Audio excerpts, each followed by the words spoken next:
Olá, meninos! Na nossa aula de hoje, nós vamos estudar sobre o capítulo 1 da unidade 2, que se encontra na página 70 do livro de vocês. O ser humano quer conhecer a si mesmo. Em algum momento da vida, todo ser humano pergunta a si mesmo: quem sou eu? Quem de nós nunca nos perguntamos quem sou eu, né? Esse estudo da filosofia, ele surgiu a partir do estudo sobre a mitologia e a religião, que foi o que vocês estudaram anteriormente, né? Os filósofos, eles se preocupavam em buscar respostas e inquietações do ser humano, assim como eles buscaram sobre a filosofia, né? Nessa perspectiva, os filósofos, eles fizeram vários estudos sobre as condições humanas, sobre o ser humano, como é o ser humano, né? Como o ser humano pensa. E logo na mesma página 70, vocês tiverem a oportunidade, vocês podem até fazer a leitura do poema de Carlos Drummond de Andrade, O Homem às Viagens, né? É um exemplo. O poeta, ele reflete sobre questões e convida o ser humano a empreender a extraordinária viagem de si a si mesmo, né? Esse poema é um poema bem interessante. Convido vocês a fazerem essa leitura. Eu não vou fazer no vídeo porque é para não alongar muito, mas vocês têm a oportunidade de fazer a leitura. Continuando, a filosofia na história, corpo e alma. Os filósofos, como eu já falei, eles buscaram investigações da natureza, né, como o centro das atenções desses primeiros filósofos. Mas só foi a partir do século V a.C. que Sócrates pôs o ser humano sob o foco do pensamento filosófico grego, né? E afirma-se até que ele adotou o lema de sua prática filosófica do famoso oráculo de Delfos como o centro para o estudo dele, né? Que é aquela velha frase dedicado a Deus Apolo: conhece-te a ti mesmo. Além de Sócrates, mais outros dois filósofos também deram importantes contribuições para o pensamento a respeito do ser humano, que foram Platão e também Aristóteles. Platão afirmava que o ser humano é composto de um corpo físico, material, imperfeito e mortal, e de uma alma imaterial, perfeita e imortal. Daí então surgiu o dualismo psicofísico, né? Que é a oposição dos atributos entre corpo e alma. Enquanto o corpo é material, a alma é imaterial. Enquanto o corpo é imperfeito, a alma é perfeita. Enquanto o corpo é mortal, a alma é imortal. Daí então deu-se o nome desse estudo de Platão a dualismo psicofísico, né? Que é a oposição dos atributos entre corpo e alma. Esse dualismo psicofísico também ele é conhecido como dualismo platônico, devido ter sido criado por Platão. Aristóteles desenvolveu uma teoria na qual distingue os vários atributos da alma, sendo a razão o mais importante deles, por serem encontradas apenas nos seres humanos. Aristóteles, ele deu vários atributos da alma, né? Ele distingue a razão, o mais importante deles. O que seria a razão? O pensamento, o que expressamos, nossas linguagens, nossas decisões. E Aristóteles definiu o ser humano como um animal racional, que é, como eu já falei, aqueles que têm razão, que pensa, que expressa, e um animal político. Vamos ver o que é cada um. Animal racional, que é dotado de pensamento e de linguagem, capaz de também expressar, né, seus pensamentos. E a partir dessa definição de animal racional, decorre a segunda. Se somos seres de linguagem, se nos comunicamos com aqueles que são iguais a nós, então com eles compartilhamos a vida. Por isso somos seres sociais políticos. Daí então surge o termo animal político. E aí, o que seria animal político? Primeiro, vamos saber o que é política. Política vem do grego polis, cidade, e se relaciona ao modo como os gregos conduziam a vida na cidade.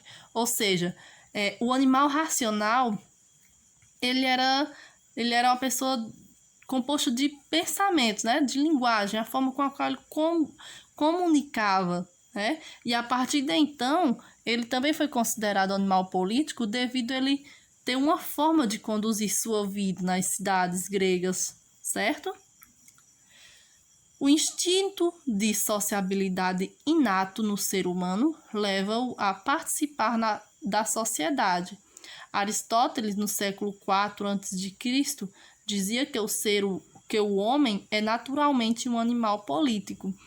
Funda sua teoria em uma natureza social humana, a qual nos levaria às mais diversas formações sociais.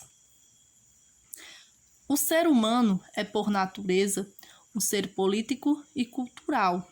Nenhum indivíduo consegue se isolar por completo, porque estamos todos entrelaçados numa rede social. Quem de nós conseguimos viver solitários, né? Sozinhos? Por isso que também nós somos considerados seres políticos e culturais, porque nós estamos entrelaçados em uma rede social. Hoje, com os avanços tecnológicos, nós temos várias formas de nos comunicarmos, né? De não vivermos solitários. Nós temos formas de comunicar com os nossos amigos que estão longe, com os nossos pais que podem estar longe, né? Com os nossos primos, irmãos e por aí vai. Então, é por isso que nós somos considerados seres políticos. Aristóteles não propõe um modelo ideal, mas um modo de lidar com a política por entendimento da relevância da coletividade.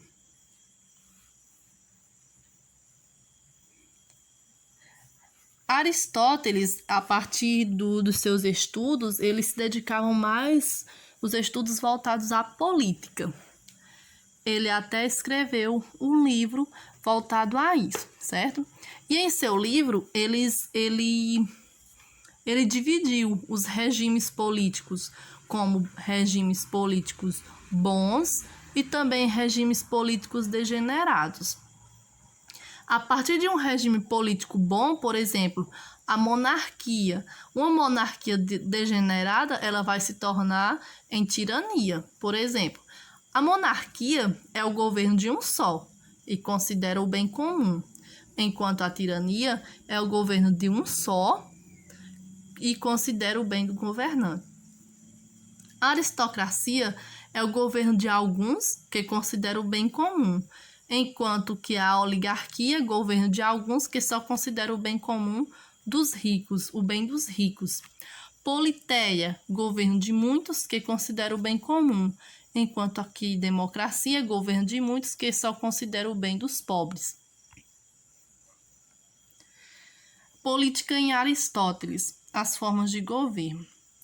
Assim, todas as modalidades de constituições justas podem se transformar nas suas formas corruptas ou degeneradas, como eu falei para vocês, né?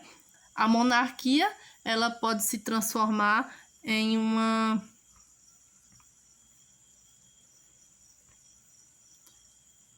tirania, a aristocracia se transformar em uma oligarquia e a politeia se transformar em uma democracia. Na monarquia, um príncipe honesto e único vela pelo interesse comum.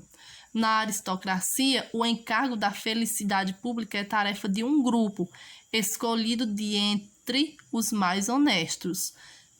E na politeia, cuja tradução oscila entre república e democracia, é a multidão que governa para a utilidade comum.